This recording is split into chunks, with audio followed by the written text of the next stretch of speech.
Hello అందరికీ సింపుల్గా ఇంట్లో చేసుకునే దమ్ బిర్యానీ ఇది ఇంకొక మెథడ్ అనమాట మా కజిన్ది. సో సింపుల్గా చేసేసుకోవచ్చు. ముందుగా మనం బాస్మతి రైస్ సోక్ చేసుకొని పెట్టుకోవాలి. చికెన్ నీట్గా కడుక్కొని తగినంత ఉప్పు, ఒక స్పూన్ కారం, హాఫ్ స్పూన్ పసుపు, బిర్యానీ మసాలా హోమ్ మేడ్ కంప్లీట్గా, అండ్ ధనియా జీరా పౌడర్, నిమ్మకాయ ఒక ఫుల్ నిమ్మకాయ పడుతుంది, 100 గ్రామ్స్ పెరుగు, కచ్చాబచ్చా దంచుకున్న పచ్చిమిర్చి, పుదీనా, కొత్తిమీర అన్నీ వేసి నీట్గా మసాజ్ చేసుకొని పక్కన పెట్టుకోవాలి. ఈలోపు ఫ్రైడ్ ఆనియన్స్ వేసి, ఫ్రైడ్ ఆనియన్స్ మనం ఏదైతే వేపామో ఆ ఆయిలే సరిపోతుందన్నమాట. And 2 spoons ginger garlic paste అన్నీ వేసి, కొత్తిమీర, పుదీనా వేసి నీట్గా కలిపి పక్కన పెట్టుకొని మ్యారినేట్ చేసుకోవాలి. ఒక 30 మినిట్స్ మ్యారినేట్ అయితే సరిపోతుంది. ఈలోపు ఒక బౌల్ పెట్టుకొని వాటర్ తీసుకొని హోల్ మసాలా వేసుకొని, ఒక నిమ్మకాయ, ఉప్పు అన్నీ వేసి బాగా మరగనివ్వాలి. ఇందులోనే కొత్తిమీర, పుదీనా వేసుకొని ఆయిల్ వేసుకుంటే రైస్ అంటుకోకుండా ఉంటుంది.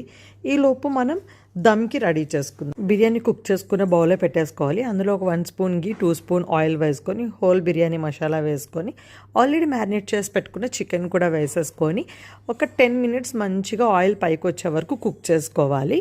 అలా కుక్ అవుతుండగానే పక్కన మనం రైస్ పెట్టేసుకోవాలన్నమాట. ఆ రైస్ కూడా మనకి 75% కుక్ అయిపోయిన తర్వాత చికెన్లోకి యాడ్ చేసేసుకోవడమే. ఈలోపు మనకి చికెన్లో కుక్ అవుతుండగానే ఒక టమాటా కూడా యాడ్ చేసుకోవాలి. చాలా బాగా టేస్ట్ ఉంటుంది. ఇలా వాటర్ బాయిల్ అయిపోయి కాబట్టి మనం పెట్టుకున్న బాస్మతి వేసుకున్నాం. దాన్ని మనం ఈ చికెన్లోకి ట్రాన్స్ఫర్ చేసుకోవడమే. ఎంత మంచి అరోమా వస్తుందంటే చాలా బాగుంది. ఇలా రైస్ అంతా మనం ఈవెన్గా స్ప్రెడ్ చేసి వేసేసుకోవాలి. మంచిగా స్ప్రెడ్ చేసి వేసుకున్న తర్వాత కొంచెం ఫ్రైడ్ ఆనియన్స్, ఒక 2 స్పూన్స్ గీ, కొత్తిమీర, పుదీనా అండ్ సాఫ్రాన్ మిల్క్, ఇంకా కొంచెం మసాలా పౌడర్ కూడా పైనుంచి వేసుకుంటే పైన లేయర్కి కూడా బాగా పడుతుందన్నమాట. ఎగ్జాక్ట్గా 15 మినిట్స్ దమ్ సరిపోతుంది.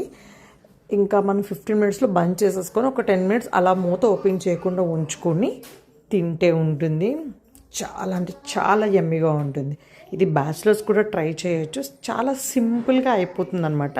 ఒక పక్క మనం చికెన్ ఉడికిందో లేదని టెన్షన్ కూడా లేదు. ఆల్రెడీ మనం సగం కుక్ చేసేస్తాం, రైస్ కూడా కుక్ చేసేసే వేస్తున్నాం కాబట్టి యమ్మీ వస్తుంది.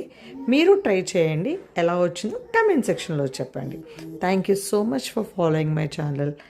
Please do subscribe KF's Little World. Bye bye. See you on next vlog.